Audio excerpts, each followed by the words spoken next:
Hey guys, Retro Gaming Goff here, and I am back with a whole new deck review for you guys.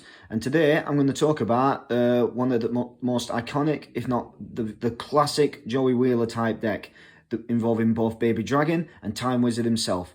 And it's only taken 2 decades to get this kind of support for these two classic iconic monsters. So now I have a deck built based around them.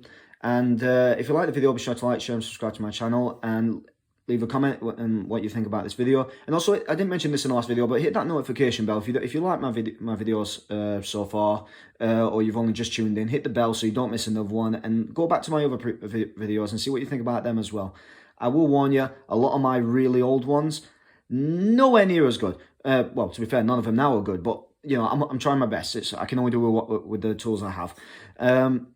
Now, I want you to imagine when you're a little child and you wake up on a Saturday morning and you stick on your TV and you watch some of the most iconic cartoon series you've ever watched. I'm sure you probably watched a lot of different types, like superhero type series, maybe I don't know, some sort of fantasy.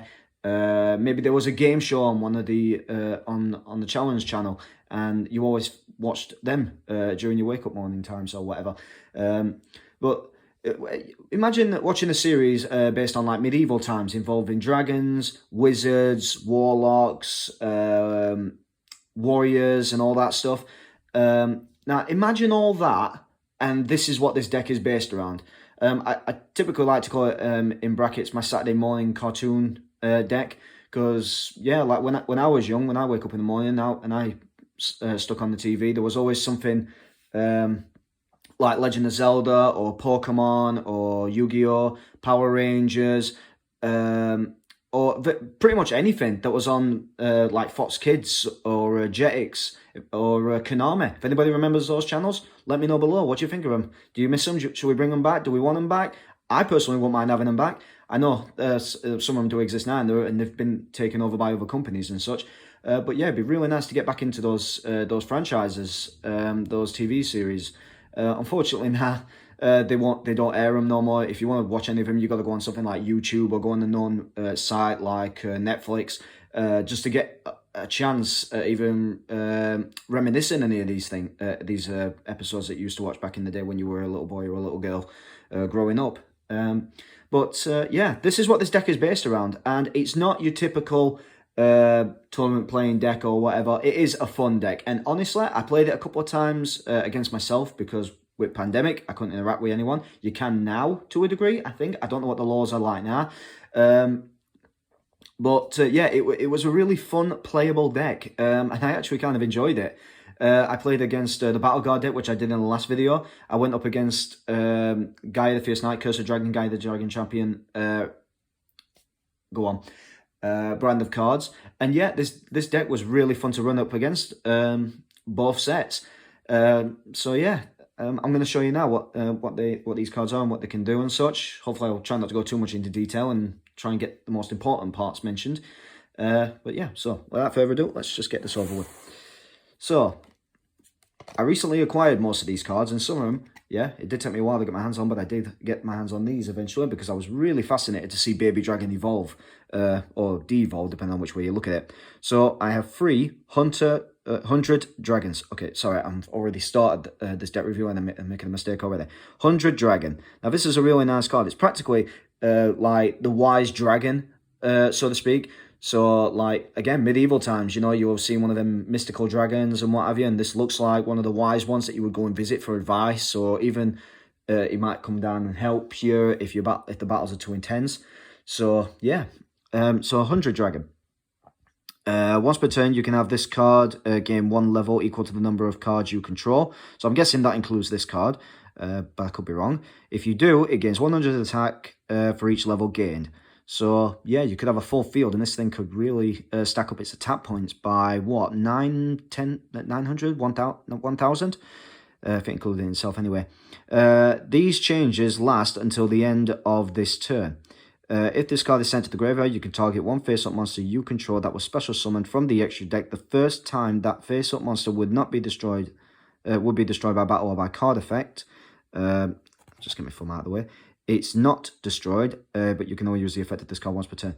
So this is really good. So it's got a level increase. It can power itself up. Statistically speaking, it can actually evolve. So it's like Baby Dragon's never stopped. Its peak, however, is Thousand Dragon, but yeah, in between all that, it's still growing, and this card's an ideal version of that. And yeah, it also offers protection to any monsters summoned from the extra deck. Won't be destroyed by battle or by card effect for the first turn. So yeah, I'd say this is like the main starter card. If you was to, it was the card that you got to get out first and foremost. Or hell, it's even a good card for a last result. For a last attempt at victory, because it can gain levels and get attack for each one. So yeah, for that's a really good card. Now, I've got to admit, I have been itching for this card to get support ever since I saw it. And honestly, I'm glad to see the results have paid off finally, but I would like to see a lot more.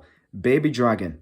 There's not much to this card. It is a vanilla monster, normal monster. In terms of Yu-Gi-Oh, it is a vanilla card. But yeah, Baby Dragon. I mean, the artwork, I don't know what it is about it. Between Baby Dragon and Time Wizard, first time I saw this, it was like literally like Joey in the episode where he battled My Valentine for the first time.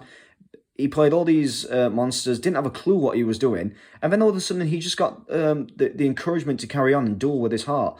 And then all of a sudden he pulls out Baby Dragon, and then he pulls out Time Wizard, and then summons out Thousand Dragon. But Baby Dragon itself, it's like Joey's trump card in a way. It's his ultimate combination, Baby Dragon and Time Wizard. And I don't know what it is about it. It just fascinates me every time I see this card. It just like reminisces back to the old days where to the point where the day that we first saw Baby Dragon. And yeah, it is an iconic card. It really is a classic. Anybody who's anybody knows exactly what Baby Dragon is. I even ran one of these in a Cyber Dark deck back in the day when the deck was only just released. And somebody actually shook my hand for that. I don't know why, but I guess that just shows just how much power Baby Dragon has. Because for someone like me, for somebody who the guy's never met, who runs Cyber Darks, would willingly put a Baby Dragon in there just for the fun of it. Yeah, he shook my hand after that. So I think he appreciated it just as much as I appreciate it. Next, we have, as mentioned before, Time Wizard. Very costly card, but if you pull it off, it's a really good card. And this is really a classic monster. There's no doubt about it. I do feel like Time Wizard, like Baby Dragon, needs more support to it because it's just such an iconic card in general. It's got a coin toss effect where when you flip a coin, you call heads or tails. If you call it right, it destroys all your opponent's monsters. Now, that's pretty decent. But if you call wrong, it destroys all your monsters. The only downside to that is if you destroy all your monsters, you take damage equal to half of their original attack points. So the minimum you're going to lose from Time Wizard's effect, if Time Wizard was the only card on the field, you'd lose 250 life points, which isn't much considering, but it is a bit strange how they implied that Time Wizard doesn't do the life point damage to your opponent. I mean, they did that in the anime when Joey used Time Wizard against Rex Raptor's Red Eyes Black Dragon, and it completely destroyed Red Eyes and took away Rex's remaining life points. So I don't know why they changed that slightly. I suppose in a way, if you play Time Wizard, you had an army full of monsters and you got lucky with a coin toss, you could destroy your opponent's monsters, but then you get to attack them directly. So having the destruction part and life point damage to your opponent included at the same time, as well as you being able to attack them, your opponent would lose a lot of life points and you could even potentially have game. But I suppose that's why they put it there. But I do feel like the cost to yourself is necessary, I suppose. I mean, you're gonna get a negative out of a benefit, or a benefit out of a negative. So either way, it balances itself out. But yeah, nevertheless, Time Wizard is one iconic monster. Anybody who's anybody knows exactly who Time Wizard is, regardless whether you just started Yu-Gi-Oh or not. But I suppose if you've never even heard of Yu-Gi-Oh, then no, you're not going to know what this is. But anybody who's seen Time Wizard looks at it and thinks, time, magic. Yeah, sorry, I don't know why I did that. But now, trying to keep up to date with the cards, Baby Dragon and Time Wizard are definitely popular, but they are, nevertheless, they're not that powerful. Whether they combine with each other, or even if you just run Time Wizard itself. Time Wizard is a powerful card on its own. Baby Dragon, however, is not. So yeah, I needed to import some extra support to this deck. And keeping in mind when I said that about medieval times, when it involves and fantasy franchises, it involves dragons, warriors, and mystical people. I put Empowered Warriors in this deck. And the reason why I did this is because not only is it a warrior monster, it's also a pendulum, a level 4 pendulum. Now, the effects are somewhat helpful towards this deck, given the fact it's mainly run consistently with spellcasters, dragons, and warriors. And this card's a pendulum effect. When an opponent's monster declares an attack, you can destroy this card at the end of the battle phase. So, yeah, we're going to ignore that pendulum effect. However, it's the effect that I want to discuss. Once per turn, you can discard one card, then target one warrior or spellcaster monster with 2,000 or less attack in your graveyard, special summon it in face-down defense. So, yeah, you can basically bring back one of your warriors or spellcaster monsters. So this card is very very nice. I was going to say gracious, graceful, whatever. Very nice to give us that ability. The discard effect is understandable, I suppose. But what could you really do with a monster, spellcaster, or warrior flip that's face down in defense? Maybe an extra bit of defense power, I suppose. Or you could use polymerization, I suppose, if you brought back Time Wizard. Or I don't know. I'm trying to think of any warrior. Well, this card, I suppose. But yeah, nevertheless, this is a nice card, and it does help out. It is a Pendulum 7. I don't know what the term is for Pendulum monsters in the Pendulum Zone. But it's a number 7. And the next card I'm going to show you is also an Empowered Warrior. And it's a Pendulum Scale of number 2. So with this card, you've got, and the other Pendulum monster, you've got a pendulum balance between 7 and 2. So that means you could special summon cards from your hand whose levels are in between them. So that's anything from 3 to 6. And this deck has literally everything within that requirement. So this Empowered Warrior, at the start of the damage step, if the monster you control will be if a monster you control battles an opponent's monster, you can discard one card. The opponent's battling monster's attack and defense become half its current attack and defense, even if this card leaves the field. So there's a lot of really weak monsters in this deck. There is no doubt about that. Baby Dragon, Time Wizard, and so far the Empowered Warrior. In fact, the only card that actually has any stick to it is 100 Dragon. So this card is very helpful for that reason. Now, the other ability is... I'll just get my thumb out of the way because I can't see why I can't. There we go. If this card in its owner's monster zone is destroyed by your opponent's attacks or card effect, you can add one warrior or spellcaster with 2,000 or less attack from your deck, except this card. You can only use this card's effect during the end phase. Okay, so if this card dies, you can get a warrior or a spellcaster with 2,000 or less. So this card adds cards from the deck to the hand, whereas the other Empowered Warrior adds them from the graveyard face down in defense. So yeah, this is a very helpful card for that, and yeah, it can definitely help out a lot. Right, next, Rocket Warrior. I don't know why I put this in here, but what the hell. Excuse me. I just thought Rocket Warrior would be very helpful because, like I said, there's a lot of weak monsters in there, and Rocket Warrior has this effect. It cannot be destroyed by battle during your battle phase. Also, you take no battle damage from attacks involving this card. If this card attacks a monster after damage calculation, that attack target loses 500 attack until the end phase. So if you play your Pendulum monsters and you summon Rocket Warrior and another monster, Rocket Warrior can weaken potentially a monster in your opponent's side of the field that's stronger than Rocket Warrior, but when losing 500, it can weaken it, so another monster you control can destroy it. So yeah, for that reason I run this. There are other reasons why I run Rocket Warrior in particular, and you'll see very soon. However, I did have this argument with someone a while ago, and I do mean a while ago. It clearly states this monster cannot be destroyed by battle when it attacks. So if it battles a weaker monster, understandably, Rocket Warrior will destroy it. If it battles a stronger monster, Rocket Warrior weakens that monster. However, just imagine for a moment that there is another monster on the field with the exact same attack points as Rocket Warrior. Now, what do you think is going to happen? I personally think, and I have actually done this, and my point can be proven wrong otherwise, but I played this on the game, and people always argue, well, games are always different from the card game itself and the writings of the rulings. That is true, but there are card games out there that are spectacularly accurate with the rules of Yu-Gi-Oh! When I battle a monster on a game, let's just say Legacy of the Duelist, for example. When Rocket Warrior battles a monster with the exact same attack points as Rocket Warrior destroys that monster, because this card weakens monsters that are stronger than Rocket Warrior. And it obviously will destroy a monster naturally by battle if the monster it's battling is weaker. Rocket Warrior is not going to die as a result of attacking a monster with same attack points as itself. So what's going to happen to the other monster? I know, and I do think this is true, so prove me wrong if you can, but I don't think you can. Rocket Warrior has destroyed monsters with the exact same attack points as itself. It doesn't weaken them, it destroys them. And I just wanted to make that point clear, because this was a while ago, and I've held a stick about it ever since. Because people always try to blatantly lie to me about rulings of a game.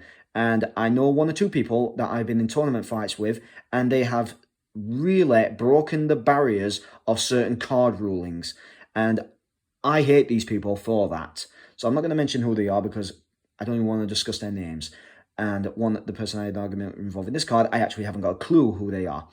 But nevertheless, this card's rulings, I stick by. And the game even proves the point that this card can destroy monsters if it has the same attack points as it. It does not weaken them. So that's my rant over and done with. Now, getting back to the happy version of myself. Next card is Blue Dragon Summoner.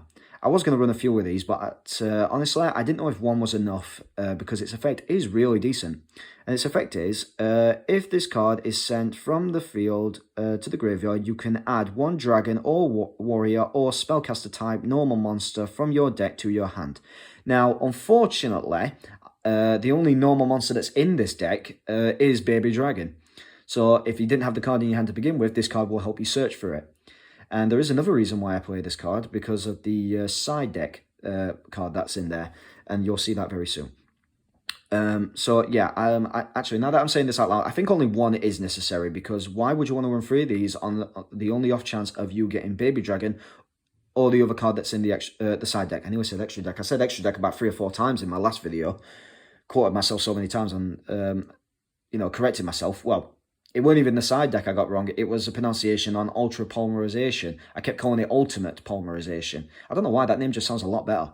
But anyway, nevertheless, yeah, I probably should run a couple more of these, but at the moment I've only got the one, and I think it's probably more than enough, but I could be wrong. I think the idea of having more search cards that search other cards is beneficial than just having that one card that searches for one card that you've got more of, that you've got more chance at drawing naturally, or even getting it in your hand for the first turn. Because if you get this card and you want to add that card to your hand later on, that's fine. But if you get this in your hand straight away, and you instantly would be able to get a monster from the deck very early on in the game, and you need it as soon as, then yeah, maybe more than one of these should be run. But at the moment, I only have the one, so I can't do much about that. Next, one alligator sword. Now, I've only got the one. Well, I actually do have 2, but the only reason why I run this, and there is no spoiler alert, why on earth would you run Baby Dragon, an alligator sword, in a Baby Dragon deck? Well, there's only one particular reason for it, because there's no other reason why you play this card. It is the fusion card, which you'll see in a moment. There's not much to Alligator Sword. Typical level 4, 1500 attack, 1200 defense. Pretty generic, and it's a beast. But yeah, I don't know. It does look pretty cool. I do like Alligator Sword. You see it quite a lot in the second series. Is it the second series? The Battle City tournament? Joey does play this quite a lot. Every now and then. Well, he had to.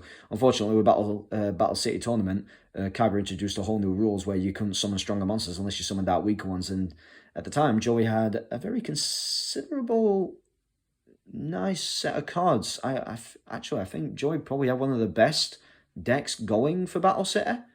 I don't know why I think that. I just think over what you let me know below if you think there is another duelist in the Battle City franchise that has a much more considerable fun deck or competitive deck that they run.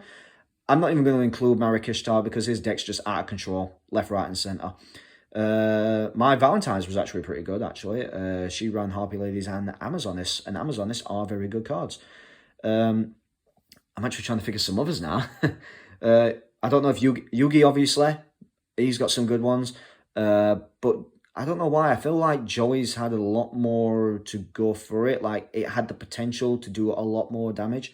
Whereas Yugioh, he's a top decker. Let's just face facts. But anybody else, yeah, I'm not too sure. I think Joey's deck in the Duelist Kingdom, Battle City, that one always stuck out for me. I don't know why. Maybe it was because how his deck evolved. I mean, he gave Red Eyes Black Dragon to... before the tournament even started, he lost Red Eyes Black Dragon to a rare hunter from the in the series. And Yugi won it back for him, but then Joey told him to keep it. I don't know why. I really don't. That card would have really helped him in the tournament. But nevertheless, it was nice to see Joey step down from Red Eyes for a chance to upgrade his deck. And he actually did. He inherited cards like Jinzo, which is a really good card. And then Insect Queen was okay. And then he got Legendary Fisherman. So yeah, it was nice that he upgraded his deck slightly, but the only card that was considerably useful in it was Jinzo, at least in my opinion. So, getting back to this, next we've got Empowerment, a field spell. Sorry, Empowerment. So yeah, I thought it had more to its name in that. Now this card is very helpful, given the type of all my other cards. All Dragon, Warrior, and Spellcaster monsters you control gain 300 attack and defense once per turn. You can discard one card. Special summon one Empowered Warrior from your deck. Once per turn, you can banish a...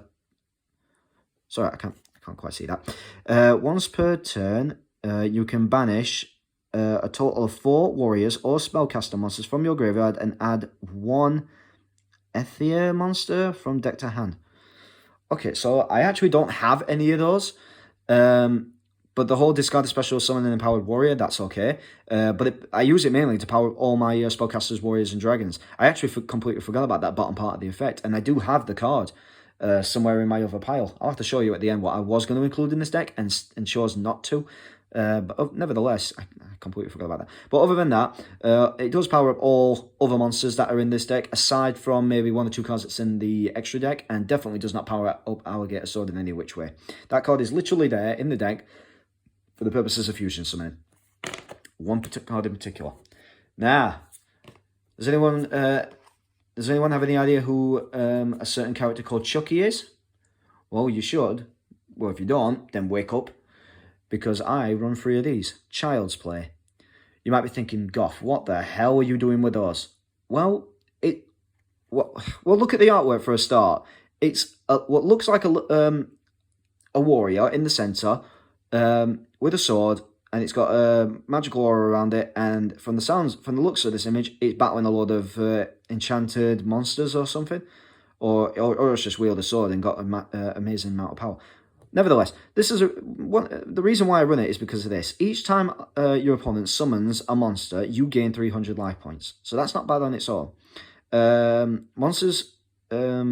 Your monsters cannot be destroyed by battle while you have 10,000 or more life points. Now, you might be thinking, from the start of the duel, you've got instantly 8,000 life points. So you're going to have to wait for your opponent to summon out... hang on a moment. How many monsters is that? To get 10,000. My math is really crap. 7. Yeah, I'm pretty sure it's 7. Yeah, 7 300s, 2,100. So at the very most. So they've got to summon out 7 monster cards just for you to play... get 10,000 or more life points. And then they're probably going to deal damage to you. So you might be thinking, why on earth would you want to run 3 of these in a deck for Baby Dragon and Time Wizard when the odds are your opponent's going to do a lot more damage to you before you even reach that mark? Well, this next card is exactly the reason why. And I'll be honest with you, I'm sure I had more than the ones I've just got my hands on, so just bear with me. Okay, so apparently I don't have more than this. I'm sure I've got a third one somewhere. So this is the reason. Cauldron of the Old Man. Now, when this card is activated, you can place 1 counter on this card. Once per turn during your standby phase, place 1 counter on this card. Once per turn, you can activate 1 of these effects. You gain 500 life points for each counter on this card. So the moment you activate it, you've got a counter. During your next standby phase, you'll get another counter. I hope I'm reading this right. When this card's activated, place 1 counter on it. So it gets a counter straight away. Once per turn during your standby phase, place 1 counter on this card. Once per turn, you can activate 1 of these effects. So from the moment you play this, if it stays on the field long enough, you will get 2 counters on this card.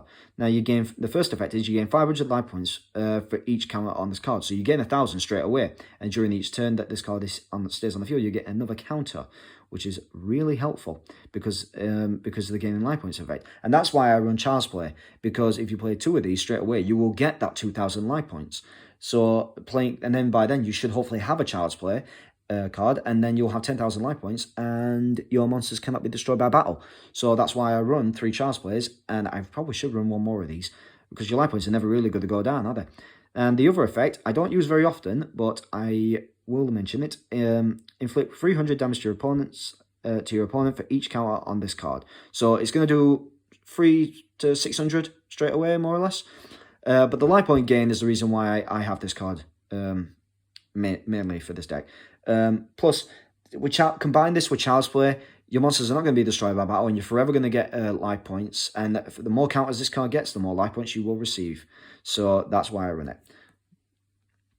I hope I read that card right, otherwise I'm going to look like an absolute idiot when I just said that Cauldron of the Old Man and Child's Play is a good combination.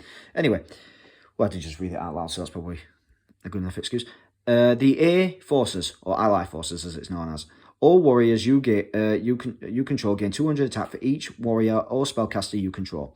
Now, this is a really, really old card. I don't even know why I run it, but I suppose, yeah, there is a fair few warrior monsters in there and a fair few spellcasters. So, yeah, maybe I just run this for the fun of it. But I suppose if you combine it with a field spell, you got monsters on the field, presumably, warrior monsters, with an additional 500 attack. Maybe even more if there is more other monsters on the field, warriors or spellcasters. So yeah, I run that for that reason.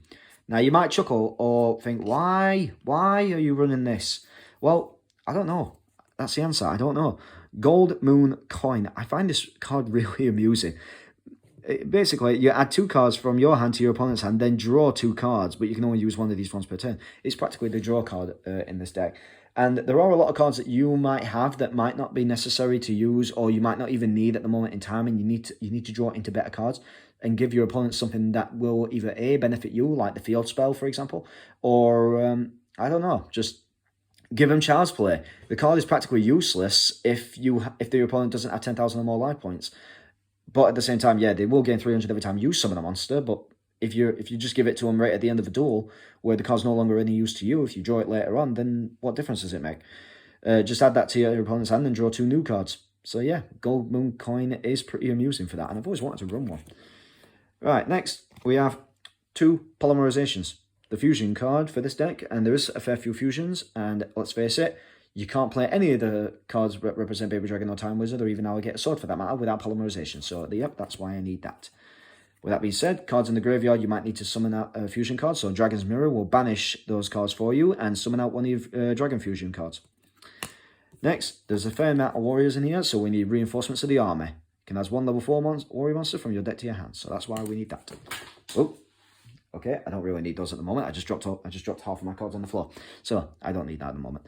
1 Monster Reborn. Self-explanatory. Revives the monster from your either player's graveyard. Now, the Claw of Hermos. I feel like I needed this card in the deck. It's considerably consistent.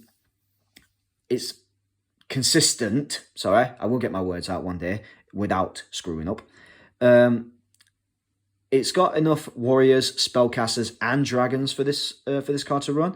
So it's just an extra backup support.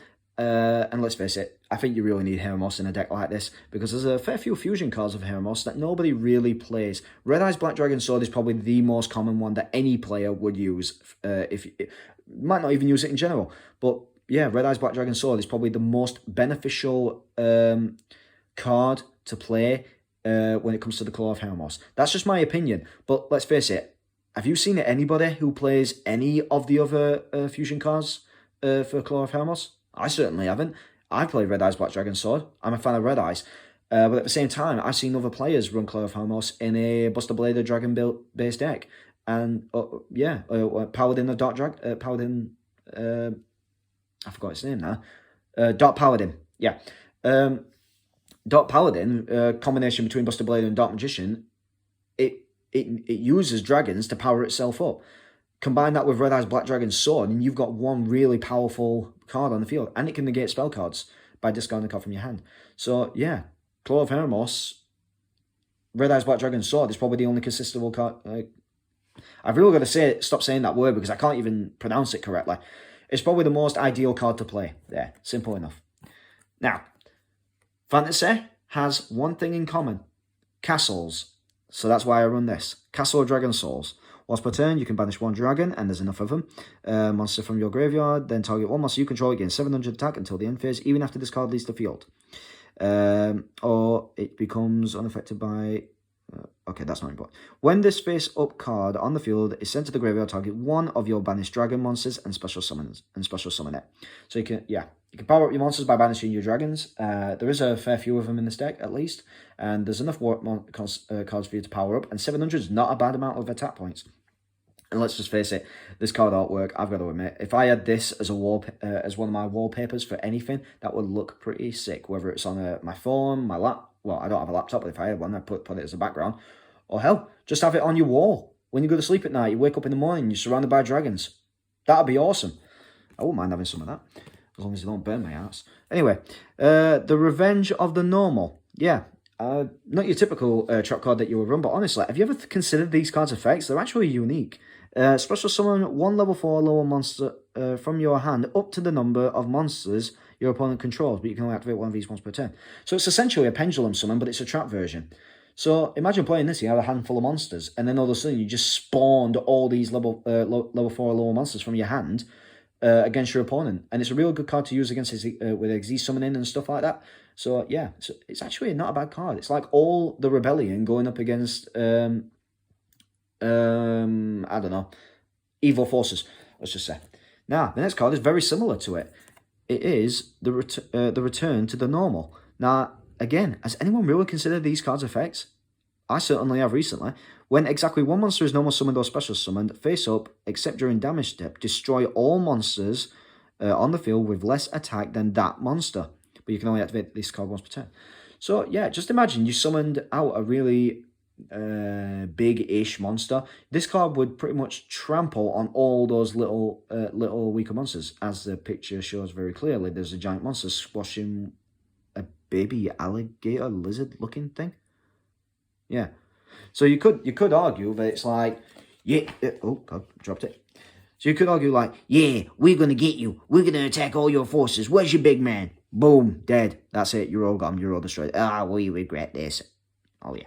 So yeah, that's why I run that anyway. Next, Mirror Force. Well, mirror on the wall, who's the fairest of them all? Eh? No? Okay, Snow White, people. So, now, moving on to the extra deck. Yes, I am pronouncing these names correctly this time. 1, the Time Wizard of Tomorrow. I got this card roughly around the same time as I got 100 Dragons, so it's about time I finally got my hands on this. Now, it's a shame I only have the 1. I am aiming to get 2. My extra deck would be complete if I had a second one. Unfortunately, I haven't got one at this time. And I've never actually read this card's effects, so let's go through it together.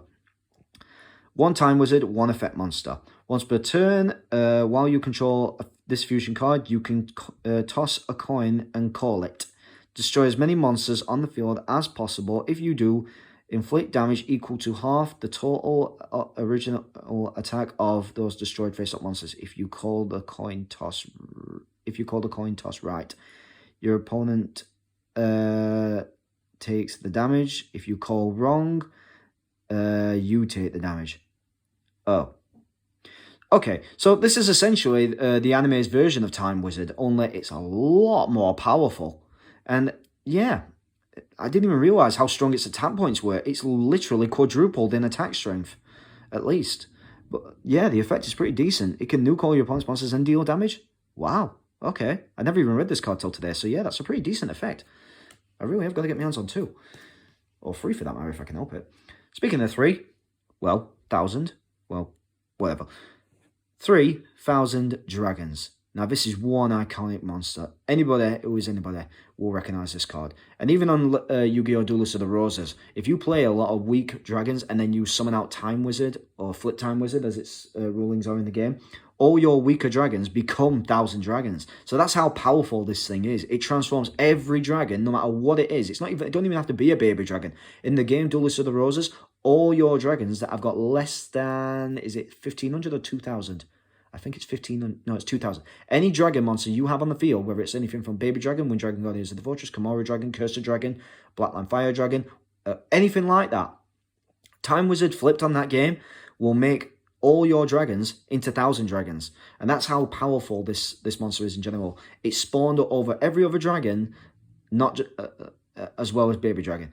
But nevertheless, it is a classic monster card. It's practically Joey's strongest monster fusion, I think. Well, at least it was back in the anime, before Red Eyes Black Dragon came along. And actually, having that being said, 1,000 Dragon has the exact same attack and defense and star ranking as Red Eyes Black Dragon. So, yeah, Joey did say that when Red Eyes Black Dragon would really help him. And yeah, it really did. But 1,000 Dragon had the exact same power as it. So, yeah, what was it? Why was it so special? Well, stupid question. Of course it was special. It's Red Eyes Black Dragon. But then again, nevertheless, 1,000 Dragon, good card. So, next, Alligator Sword. Remember that? Well, you'll know this one then. Alligator Sword Dragon. Fuses Baby Dragon and Alligator Sword together. I like how in the card, Alligator Sword looks bigger than Baby Dragon. And even when the cards are summoned out, Alligator Sword is bigger than Baby Dragon. But this card really just shows how much Baby Dragon's growing. Because it's actually twice as big. Actually, I think it's nearly 3 times as big. Anyway, so this card can attack your opponent's life points directly if the only face-up monsters they control are Earth, Wind, and Fire. Or Fire. So that rules out light, dark, and water. No, it says water. What is it? Oh, so it can only attack your opponent's life points directly if it's earth, water, or fire, but not wind, light, or dark. I wonder why. Is it blindsided by the light? Can't it see in the dark? Wind I can understand if it's going up against another monster that can fly. But yeah, I suppose that's the only reason, because everything else is practically on the ground. Yeah, that makes sense. Still. Now, next card. First of the Dragons. Yeah, it requires 2 normal monsters, and there is only 4 in this deck, but in the side deck, there is a few extras. Basically, this card cannot be destroyed by battle, except with another normal monster, and it is unaffected by monster effects. So this is a really powerful dragon, in its own little unique way, anyway. So, now, I can't really go through these cards' effects one by one, because the text is a little too long, and I don't know how much recording time I've got left, so I'm just going to whip through them very quickly. Time Magic Hammer. Basically, Claw of Hermos is combined with a spellcaster. Yeah, I don't really have time to read the effects, but you can see in the background that it's Time Wizard back there. So yeah, combine Claw of Hermos with a spellcaster, you can play this card. Next, Rocket Hermos Cannon. So you can see Rocket Warrior in the background, I hope. It's shining. I'm trying to move it so you can see it. Claw of Hermos and 1 Warrior, and you can bring this card out. Now, next, Goddess Bow. So, this is combined with another Warrior card, and if you can see it, there's Queen's Knight there in the background. So, that's that one. Now, the card I mentioned before, Red Eyes Black Dragon Sword. And I love how detailed this is. I also never noticed until these cards came out. I know I already mentioned it about the other cards, but Red Eyes Black Dragon in the back, silhouetted in the background there, that is really nice. But yeah, combine this with any of with the Claw of Hermos. Sorry, combine any dragon with the Claw of Hermos, you will bring out the sword. So yeah. Next we have Queen Dragon Jin. So this protects all your dragons, except, well, 2 level 4s, dragon monsters you control cannot be destroyed by battle except Queen Dragon Jin. Once per turn, detach one material from this card, target 1 level 5 or higher dragon monster in your graveyard, special summon that target. It cannot attack, return, and its effects are negated. So bring out 1,000 Dragon and you're sorted. Next, number 39, Utopia. We already know what this does by now. Now, you might think why on this one, because there isn't any level 7s apart from 1,000 Dragon. Red Eyes Flare Metal Dragon. My ultimate favourite, and quite frankly, one of the most powerful cards I've ever owned. And let's face it, it is just beautiful. I absolutely love this. I've got this as a screensaver on a PC at my workplace. And honestly, it looks amazing. So, yeah. Enough said on that. Now, I don't think I have much time left, so I'm going to quickly just go through these. This is the side deck. Remember what I said about only having so many normal monsters? Well, Serpent Knight Dragon. Honestly, I love this card, and I want to put a message right out there, right here, right now. Konami, make support for this card. And my reasons are legitimate. Serpent Knight Dragon is one of the most iconic monsters in Rex Raptor's deck. It's only been mentioned a couple of times in the series. It's a secret rare card from the Magic Ruler set, and it's cheap. It can be bought pretty cheap, but this card, it's got a reason. It has potential for its existence. In Duelist of the Roses, you can only summon it via a ritual summoning, and its effect is that it gains 900 attack when it battles a spellcaster. And it requires very specific cards to summon it. I feel like Serpent Knight Dragon has a lot more potential than just its rarity, and it only been getting 2 showings in the anime. Well, at least to my knowledge, I've only seen it twice played by Rex Raptor. And it pretty much got degraded. It was something that was quite devastating against Joey when it first showed, and then it was completely annihilated in the second season. And then it's not been heard from since. I feel like this card needs more support. And at least I think it does anyway. It's been long enough. So, you know, there's plenty. I complained numerous times about how many monsters I've seen that, in my opinion, are classic and iconic and really memorable. And up to now, none of them have got much support. Summon Skull is a really powerful monster, and it's got all this support, and nobody can make sense out of it. Baby Dragon finally gets support, like I'm showing that, and it's pretty decent to a degree. Red Eyes Black Dragon. Majority of all Joey's decks, Joey's cards in his deck are becoming Red Eyes. So you've got Red Eyes Black Dragon, then you've got Baby Dragon, which is now a Red Eyes variant. You've got Gear 3 the Iron Knight, which is now also a Red Eyes variant. We need a Red Eyes Time Wizard, we need Red Eyes Jinzo, we need Red Eyes spells and traps to summon out cards that can't be summoned so easily. And yeah, that's just basically it for Red Eyes. I can go on all day about that card. But Serpent Knight Dragon, I feel like needs more support than what it has. And it doesn't have anything, and that's saying something. Because yeah, like I said, I feel like it needs more support. I'm just saying that for the fun of it. Right. Next, we have 2 Assault Wyverns. Now, we saw this in the Yu-Gi-Oh movie. It was very good. And yeah, okay, it wasn't very good, but it was a unique little effect. And it's a nice animated card anyway. Next, Cosmo Brain. This works well with your normal monsters, and it gains extra power, extra strength via its ability, and it's a very nice card. I could run this very easily in many of the decks I have. Keeper of the Shrine. Well, I think it's necessary to have this card in the dragon-based deck because it is very helpful. Next we have Carbon Eden. Yeah, this lets you. This gains a bit of attack when it battles a fire monster, but it also lets you special summon a level 7 or lower dragon normal monster in face-up defense. So yeah, that's helpful. Now, this card will only work on Serpent Knight Dragon at this point, Ancient Rules. And by the way, look at that artwork. You can't really complain. That is really nice. Ooh, yeah. I absolutely love this card in this rarity. It looks amazing. Surprising how many people actually want to get their hands on this as well. Next, Summoner's Art. This card will only work on Serpent Knight Dragon, unfortunately, but never mind. Okay. I don't know why that's there. For some reason, I put an extra Monster Reborn in the side deck. I don't know why I've done that. Huh. Okay, so, spoiler alert, Monster Reborn is in the side deck for some reason. It's also in the main deck. I will get rid of that. I will put an extra card. I don't know. Is 1 or 2 of these enough for a deck like this? Dragon Shrine. Sends a dragon from deck to graveyard, but if it's a normal monster, you can set another dragon. I suppose there's not many dragons to send, so there's not really much point in that. So I do apologise for that. There is another Monster Reborn in the side deck for some bizarre reason. I don't know why. Next we have, in the traps, Dragon's Bind. I absolutely love this card. I combined it once with the Doom Virus Dragon. Its effect is, activate this card and target 1 dragon monster you control with 25 attack and defense, or less than 25, sorry.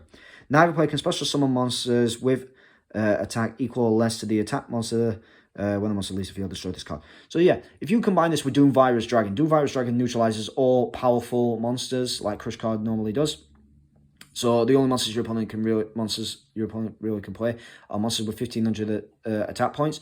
Combine that with Dragon's Bind, and they actually can't special summon, I think. Well, neither player can, but your opponent can't summon monsters that are stronger than 1500, and Dragon's Bind combined with Doom Virus Dragon prevents them from even special summoning any monsters weaker than 1900. So this card's really helpful for that. Next we have Burst Breath. Tribute 1 dragon monster and destroy all face-up monsters with defense equal or less to the attack of the monster you tribute. So I like this card. There's not many powerful dragons in this deck, but let's just face it, if you just tribute with a weak dragon just to get rid of any monsters with less than, let's just say, Baby Dragon's attack, whose defense is weaker than 1200, then yeah, this card will be helpful. Finally, we have Dragon's Rebirth. Target one dragon monster you control, banish it, then special summon one dragon monster from your hand or graveyard.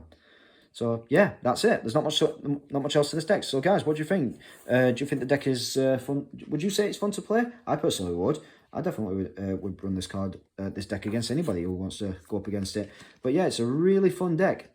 So if you like the video, be sure to like, share, and subscribe to my channel. Hopefully, I will see you guys very soon. But for now, I'm just gonna put this last little piece together because I'm kind of struggling right now to do so. And yeah, half of my cards, unfortunately, are on the floor. So as a front cover of this video and now the end cover, I'm going to say take care.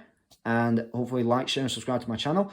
I am Retro Gaming Goth. Hit that notification bell so you never miss another video. And let me know, what do you think of this deck? And bear in mind, I left a little hint on the possibility of what my next video is going to be. Try and figure it out. And at the same time, if you're excited to see it, hit the bell so you don't miss it. Until then, take care. Bye-bye.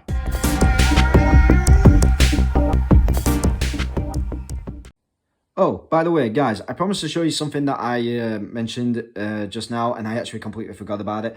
When I mentioned about the Empowered Warriors and the fact that the field spell lets you bring out an Ephria, or whatever the hell it's called, I did say I would run extra support, maybe some of these in the deck. Well, I've got no choice now. I'm going to have to play some of them now. So these are the cards that I failed to mention, show you at the end of this video. So yeah, this is the card where the field spell would be able to let you add it or summon it or whatever the effect said. But it's all, yeah, it's got all these other effects and stuff. I'm not really going to go through them because I've wasted, not wasted, but I've used enough of my time on the making the video as it is. So now I've got this as an extra little bonus. But these are the extra cards that I were going to run in this deck. I'm still not sure what I'm going to do with them at the moment. Right now I've got them on the side, so I don't know whether to run them in the deck or not. But I'm definitely going to have to put the dragon in there regardless. So that's it for me. I am Retro Gaming Goth. Take care and see you soon.